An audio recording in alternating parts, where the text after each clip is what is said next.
جس شخص کے پاس زیادہ راہ ہو نا، جا بھی سکے آ بھی سکے، اور 40 دن کے پیسے گھر والوں کو دے کے جا سکے، اس پر حج کرنا فرض ہے۔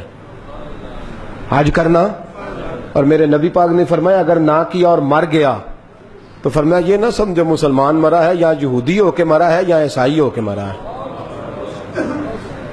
نہ سخت حکم لگایا ہے۔ اور پھر رسول پاک صلی اللہ علیہ وسلم سے ایک شخص نے کہا حضور محروم کون ہے؟ محروم کون ہے؟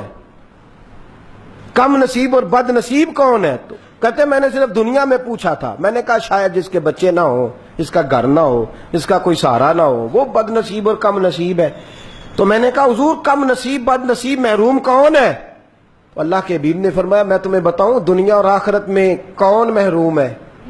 بتاؤں حضور بتائیے۔ فرمایا جس پر 5 سال گزر جائیں، پیسے بھی ہوں صحت بھی ہو، اور پھر وہ اللہ کے گھر کی زیارت کرنے نہ آئے، وہ دنیا میں بھی بد نصیب ہے، آخرت میں بھی بد نصیب۔ پیسے بھی ہوں صحت بھی ہو اور 5 سال گزر جائیں، پھر وہ زیارت کرنے، ایک دفعہ بھی زیارت کرنے، اس سے بڑا محروم ہی کوئی نہیں۔ تو یہاں باقی سارے کام ہوتے رہتے ہیں اور ہم نے بڑے چکر رکھے ہوئے، اللہ خیر کرے، منڈے دا بیاہ کر کے جانا ہے، اللہ تعالیٰ مہربانی فرمائے ٹھیک ہو گیا جی۔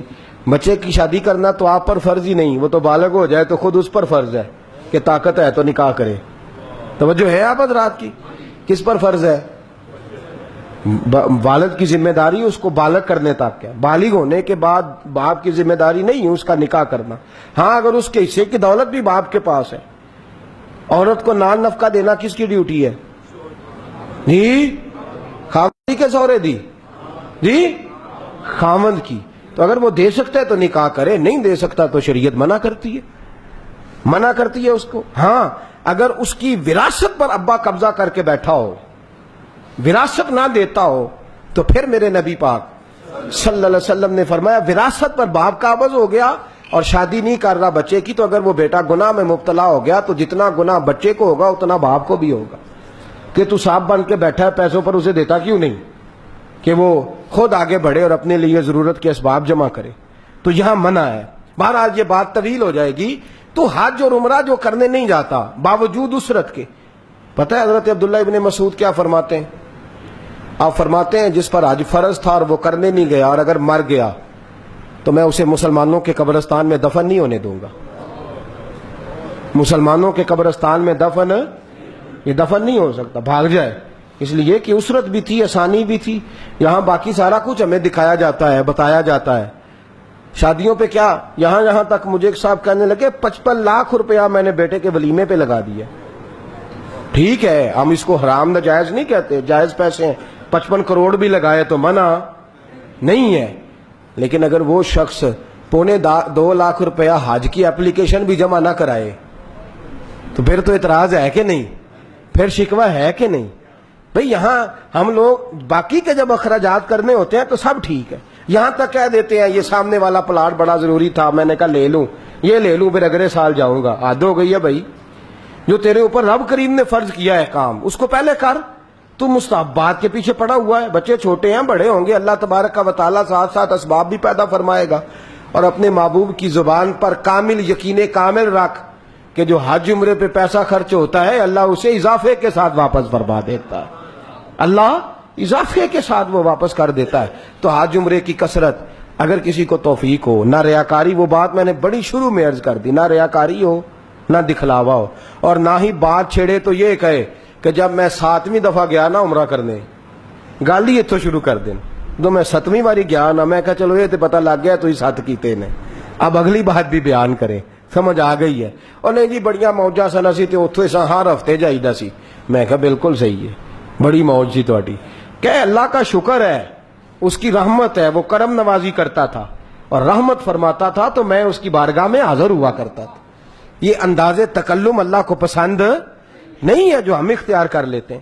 تو حاضری وہاں میرے نبی پاک صلی اللہ تعالی علیہ وسلم نے فرمایا حاجی اور عمرہ کرنے والا اللہ کا مہمان ہے، اور کیا خوبصورت لفظ ہے، فرمایا یہ اللہ کے ذمہ کرم پہ ہے، اللہ کے ذمہ یہ جو دعا مانگے گا اللہ قبول فرمائے گا، اور اگر اس رستے میں اس کا انتقال ہو گیا تو اللہ بغیر حساب کے ہی جنت عطا فرما دے گا۔ بغیر حساب کے ہی اللہ. اور پھر محبوب نے فرمایا جو حج عمرے پہ نکلے کسی وجہ سے پہنچ نہ سکے، انتقال ہو جائے، تو میرے حبیب فرماتے ہیں اس کے لیے روزانہ اللہ قیامت تک روزانہ اس کے لیے ایک حج اور ایک عمرے کا ثواب درج فرمائے گا. اتنی بڑی سعادت ہے، اتنی بڑی فضیلت ہے حرم کعبہ کی زیارت، اتنا بڑا درجہ ہے. دوست مجھے چھیڑ رہے تھے، کہہ رہے تھے وہ مضمون آپ نے ضرور بات عرض کرنی ہے، لیکن وہ ہر بات ہر جگہ کرنے کی نہیں ہوتی. بس یہ بات سمجھ لیں کہ زیارت کا بھی شریعت میں درجہ ہے، صرف عبادت کا درجہ نہیں، زیارت کا بھی شریعت میں. اور اگر آپ زیادہ صاحب ذوق ہوں تو صاف بات کر دوں، بعض اوقات زیارت کا درجہ عبادت سے زیادہ ہوتا ہے. جی کس کا درجہ؟ عبادت سے. ہوں تسی سوچن رہے ہو یقیناً کہ کنج دی گل کر چھڑی نے. زیارت کا درجہ عبادت سے. میں یہ مخصوص لوگوں کی بات ہے لیکن تفصیل طلب کی گئی تو میں عرض کر دوں، سن لیں. ماں باپ کی خدمت کرو تو ثواب ہے، کتنا کوئی پتہ نہیں، کوئی پتہ نہیں. خدمت نہیں جی نہیں، خدمت کا ثواب آج کا کہاں ہے؟ یہ کس نے کہہ دیا؟ آپ خدمت کرو تو ثواب ہے، کتنا اس کا پتہ. کپڑے لے کے دو تو ثواب ہے، کتنا. لیکن ان کی زیارت کرو تو آج کا ثواب ہے.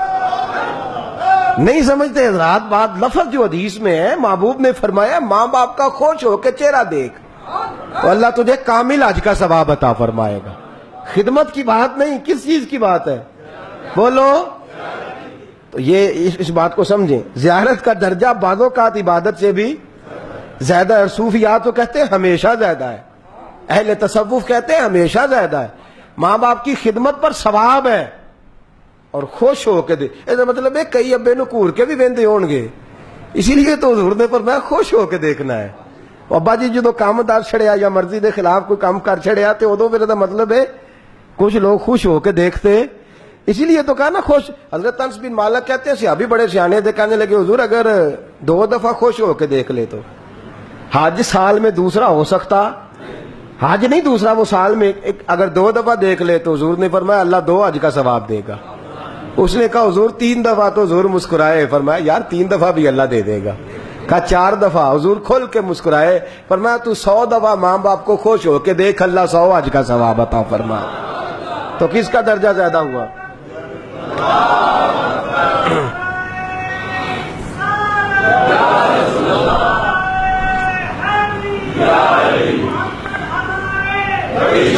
تو کس کا درجہ زیادہ ہوا جی؟ زیارت کا. ایک حوالہ اور سن لیں، حوالے دے رہا ہوں حدیث سے. قرآن زبانی پڑھنے کا زیادہ ثواب ہے کہ دیکھ کے پڑھنے کا؟ وزرا نے 5 سال لا کے یاد کیتا ہے، یہ نہ مارے استادہ حال کر چھڑیا ہے. تے وہ زبانی پڑھن تے ثواب تھوڑا، تے تو پڑھے بھی میرے ہار اڑ کے، اور ثواب پھر بھی کیوں جی؟ جی یہ مسئلہ یاد ہو جائے تو 10 چڑھیا کرو تاکہ اگلا کچھ شروع کریے. پھر اس کا مطلب ہے زیارت کا درجہ. حضور نے فرمایا زبانی پڑھنے والے کا ایک ثواب ہے، دیکھ کے پڑھنے والے کو اللہ ڈبل عطا فرماتا ہے.